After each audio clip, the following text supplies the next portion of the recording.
এই বিসমিল্লাহ যখন তেলাওয়াত করেছে, আল্লাহ তাআলা বলে, ফেরেশতা আমার ওই বান্দার কবরের আযাব তুমি বন্ধ করে দাও।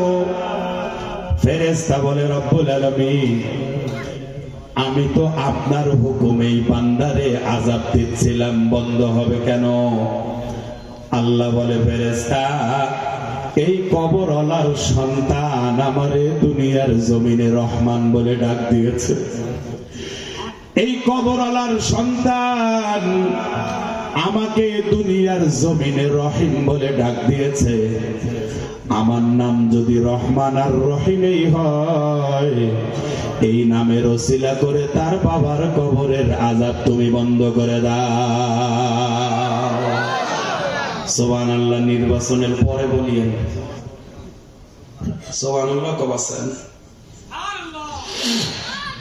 মুসলিম ভাইরা আমার, আমি জানতে চাই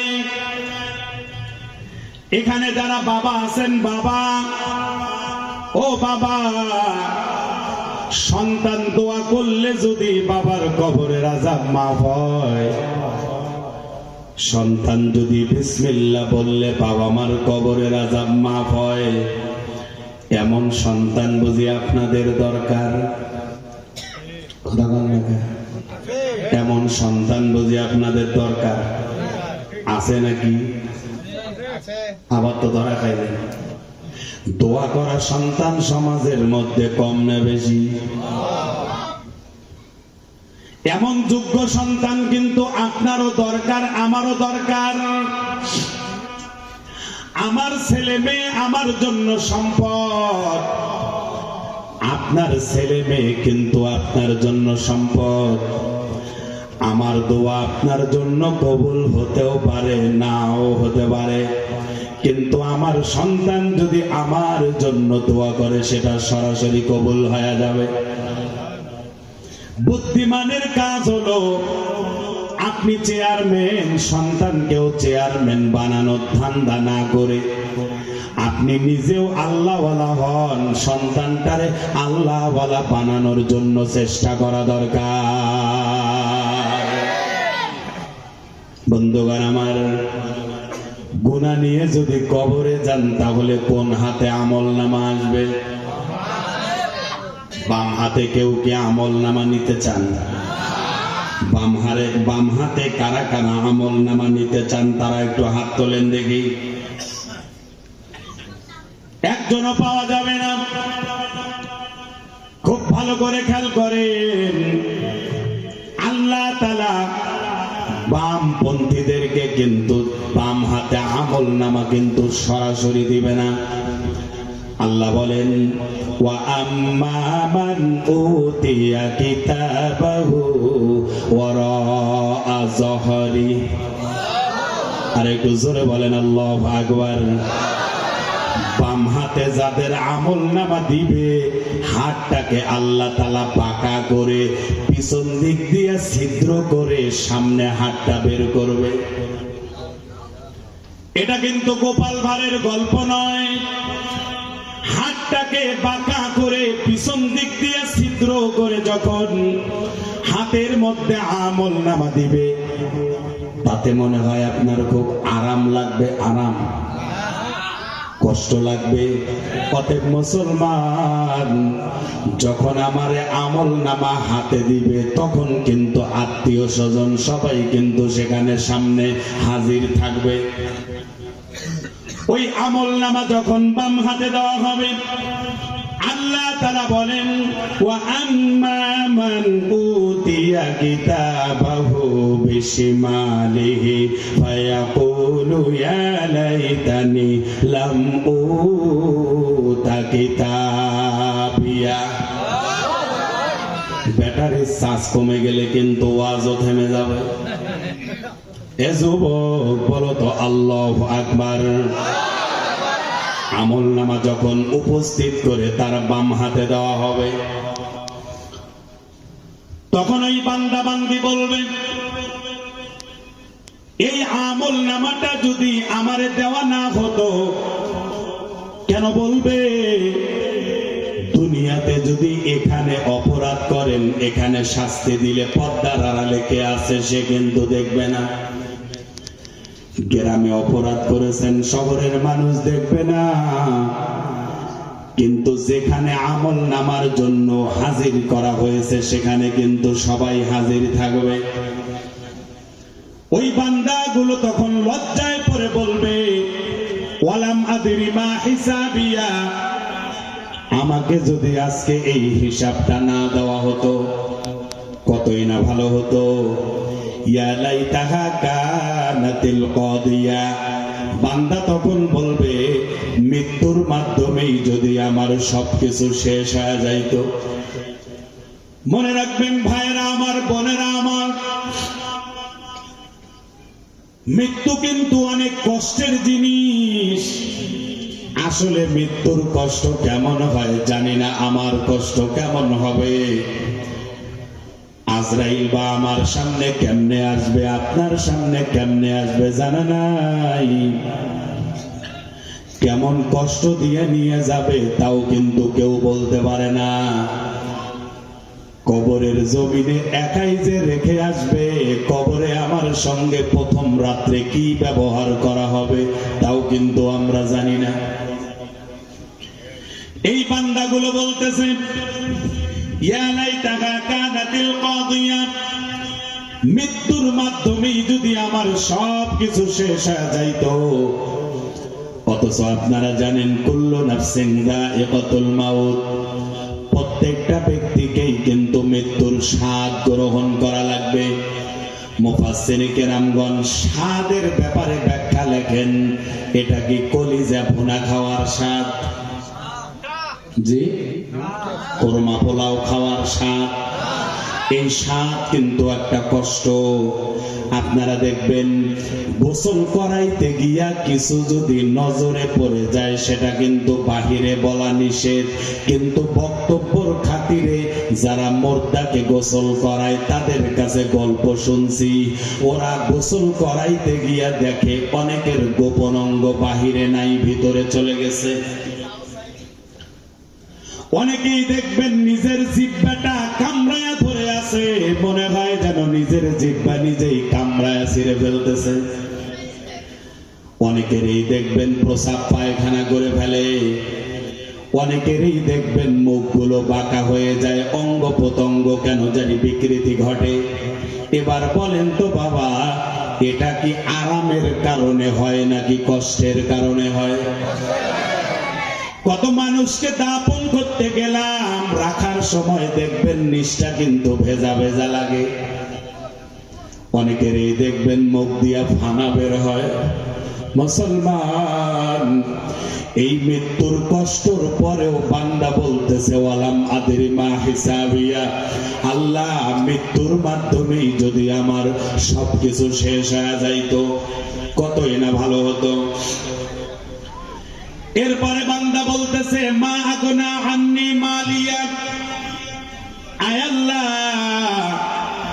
আজকে তো এই কঠিন মুহূর্তে আমার সম্পদ কোনো কাজে আসলো না, এত সম্পদের মালিক আমি। অনেকেই দেখবেন টাকাওয়ালা ঠিক, কিন্তু আউযুবিল্লাহ বিসমিল্লাহ বলতে পারে না। মিথ্যা বললাম নাকি? অনেকে দেখবেন বিল্ডিং এর মালিক, কিন্তু পিতামাতার জানাজার নিয়মটাও জানে না।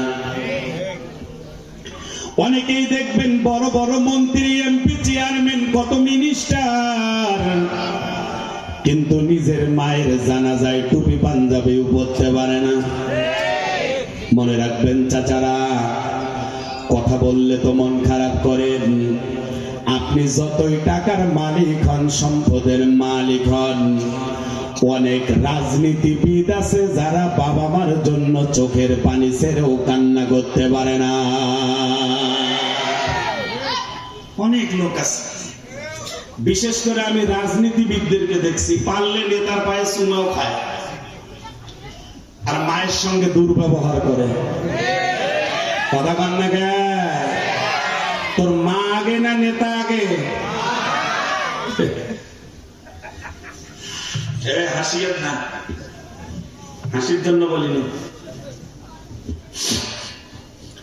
আমার ভাইয়েরা।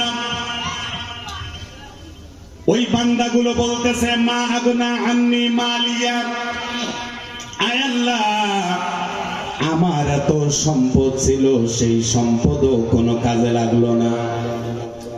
হালাকা আন্নি সুলতানিয়া, আল্লাহর কাছে তখন বলতে আমি তো সুলতান ছিলাম, ক্ষমতাবান ছিলাম, এই ক্ষমতাও তো আমার কোনো কাজে আসলো না।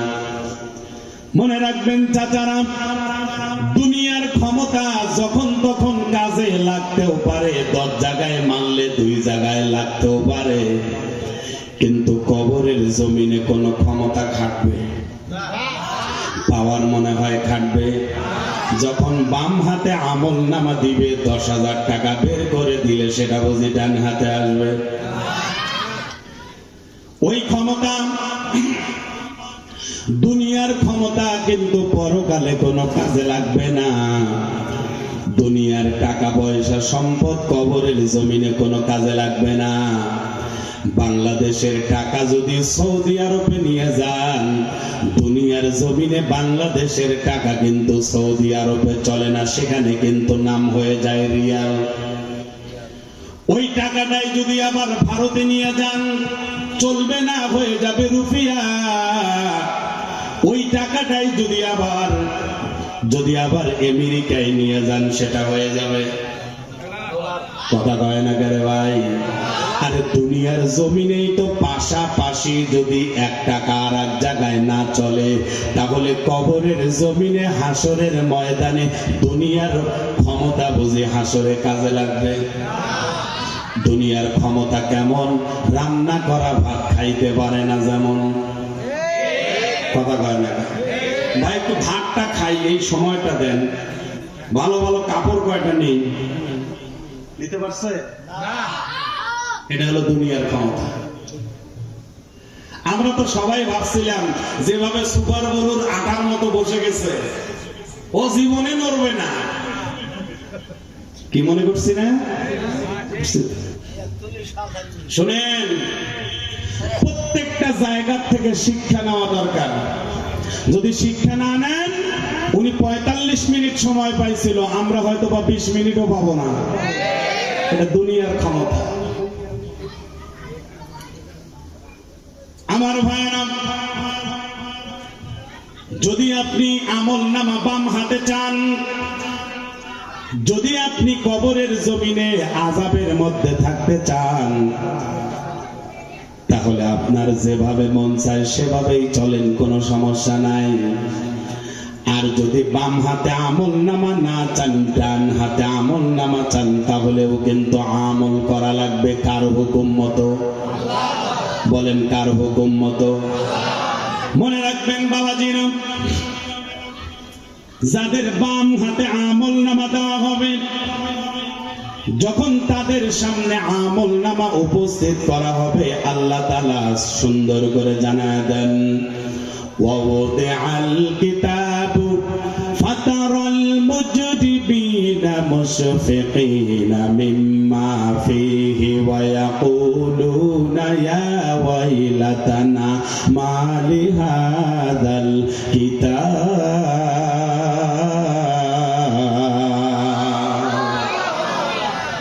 আমি কি বানায়া বলতেছি না, কোরআনের আয়াত বললাম? আল্লাহ তাআলা বলেন, বাম হাতে যারা আমল পাবে, তাদের আমল নামা যখন হাজির করা হবে, তারা বলবে কি দুর্ভাগা কপাল আমার, কত হতভাগা আমি। আজকে এতগুলো মানুষের সামনে আমাকে বাম হাতে আমল নামা দেওয়া হলো, এমন একটা আমল নামা আমার হাতে দেওয়া হলো, যে আমল নামার ভিতরে লা তুগাদিরু সগীরাতান ওয়ালা কাবীরাতান ইল্লা আহসাহা। ওখানে কি সমস্যা ভাই? এলোমেলো না করলে ভালো হয় যুবক। আমি জীবনে এইভাবে আলোচনা করি না, আজকে কেন জানি এই আলোচনাটা আসতেছে আমার জবান থেকে। আপনারা একটু আমার এই আলোচনাটা শেষ পর্যন্ত মনোযোগ দিয়ে করার তৌফিক একটু সুযোগ করে দেন। আমার দিকে তাকান, একটু 10 মিনিট বিড়ি না খাইলে সমস্যা আছে? কথা বলে না, কাজ আছে? অনেক লোক আছে আমাদের মাঝে যারা নামাজ ছাড়া থাকতে পারে কিন্তু নেশা ছাড়া থাকতে পারে না। এটা কি ভালো মায়ের ভালো সন্তান?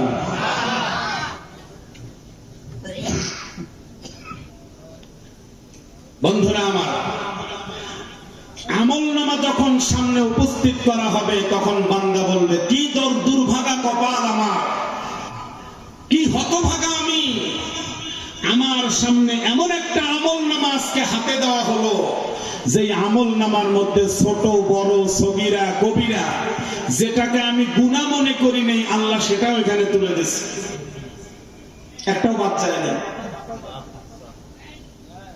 আমার বন্ধুগণ, অনেক যুবকরা দেখবেন চোখ দিয়ে ছবি তোলে, আছে না? কি দেখায় দেওয়া লাগে, কে বোঝেন না? চোখ দিয়ে ছবি তোলে এমন যুবক আছে। আবার এসে গল্প করে, দোস্ত এমন একটা গুনার কাজ করে আসলাম, কেউ দেখেনি।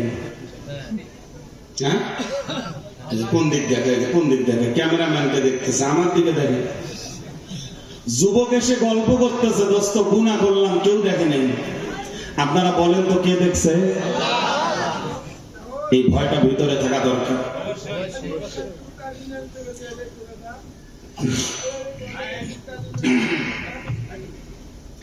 আমার বন্ধুগণ, বান্দা বলতেছে, মালিক এমন একটা আমলনামা আমার দেওয়া হলো যেখানে ছোট বড় কোনো গুনাহ তো বাদ পড়ে নাই। আমলনামা হাতে নিয়ে দেখবে জেনার গুনাহ, মদের গুনাহ, রাস্তার ইট চুরি করার গুনাহ, মানুষের হক নষ্ট করার গুনাহ।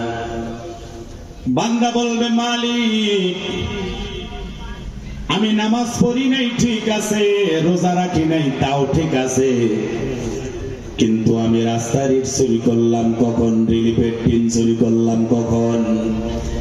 এই গুনাহ তো আমার আমলনামায় কেন আসলো? আমি তো এগুলো করি নাই। যদিও মন খারাপ হবে তারপরেও আমলের কারণে বলে যাই, আপনার সাপোর্টে আপনি যারে নেতা বানাবেন, ওই নেতা যত রিলিফের টিন চুরি করবে তার গুনাহ কিন্তু আপনাকেই নিতে হবে। বন্ধুগণ আমার, আল্লাহ বলবে, বান্দা আমিও জানি তুমি এগুলো করো নাই, কিন্তু তুমি সাপোর্ট দিয়া যারে ক্ষমতা দিছিলা সে এগুলো করছে, এই জন্য একটা পার্সেন্টেজ পাঠায় দিলাম। এবার বলেন তো বাবাজিরা, অন্যের গুনাহ নিয়ে কেউ কি জাহান্নামে যেতে চান? আরে নিজেরটাই জন্য তো ইয়া নফসি শুরু হয়ে যাবে। অতএব আমরা যারা গুনাহ কাজ করে যাচ্ছি, মাপ চাইতেছি না, শুধু গুনার পর গুনাহ করতেছি। আপনার আমার চোখের সামনেই তাকায় দেখেন তো, মিলায় নেন তো দেখি। অনেক বান্দা বান্দি আছে যারা জোহরে গুনাহ করলে আসরে মাপ চায়, আসরে গুনাহ করলে মাগরিবে মাপ চায়। আবার দেখবেন কিছু কিছু বান্দা আছে গুনাহ করে ঠিক, কিন্তু আল্লাহর কাছে মাপ চায় না। কতদিন হয়ে গেল চোখের মধ্যে পানি নাই, আর নিজের দিকে তাকান, কতদিন হলো চোখের পানি ছেড়ে কান্না করেন না কেন? ব্যবসায় লস হলে কান্না করেন, নির্বাচনে হেরে গেলে কান্না করেন, কিন্তু গুনাহ যে করেছেন এটা মাপের জন্য কান্না কেন করেন না? গুনাহ কিন্তু চোখের পানি ছাড়া আল্লাহ তাআলা মাফ করে। কথা বলেন না কেন? গুনাহ মাপ চাইতে গেলে কি লাগবে? কি লাগবে? আছে চোখের পানি? এখানে যারা অনেকেই আছেন যারা অনেক দিন থেকে গুনার ভয়ে কান্না করেন না, এমন কি দুই একজন আছেন? নাকি গুনাহ করেন না? অনেকের ভাব দেখলে মনে হয় গুনাহ করে না। এবার একটু মনোযোগ লাগান দেখি বাবা, যারা গুনাহ করে আবার আল্লাহ তাআলার কাছে মাপ চায়, আল্লাহ এই বান্দা বান্দিগুলোকে বড়ই ভালোবাসে। কেন বাসে জানেন? বান্দা গুনাহ করেছে শয়তানের খপ্পরে পড়ে, কিন্তু মাফ করার মতো একজন মালিক আছে, সেই মালিকটাকে বান্দা যে মালিকরে ভোলে নাই, গুনাহ করেছে শয়তানের খপ্পরে পড়ে, কিন্তু মাফ করার মতো একজন মালিক আছে, তিনি হলেন আল্লাহ। এই কথাটা যেহেতু বলে নাই, এই জন্য আল্লাহ তাআলা গুনাহ করার পরে যারা মাফ চায় এদেরকে সবচাইতে বেশি ভালোবাসে। সুবহানাল্লাহ। কিন্তু যারা মাফ চায় না, অনেক বান্দা বান্দি আছে গুনাহ করে ঠিক কিন্তু মাফ চায় না। কিয়ামতের ময়দানে আল্লাহ যখন বান্দা বান্দিকে হাজির করে যখন বিচার করবে, ভালো করে বোঝেন, আল্লাহ যখন বিচার করার জন্য বসবেন, আল্লাহ তাআলার সামনে ওই বান্দাগুলো বলবে, আল্লাহ আপনি আমারে মাফ করে দেন। কারণ দুনিয়াতেও মাপ চাওয়ার অভ্যাস ছিল, আল্লাহর সামনেও ওই বান্দাগুলোই মাপ চাওয়ার জন্য সুযোগ পাবে। আর আল্লাহ তাআলার কাছে যখন মাপ চাবে, আল্লাহ তাআলার সঙ্গে সঙ্গে তার গুনাহগুলো মাফ করে দিবে। কেমন ভাবে গুনাহ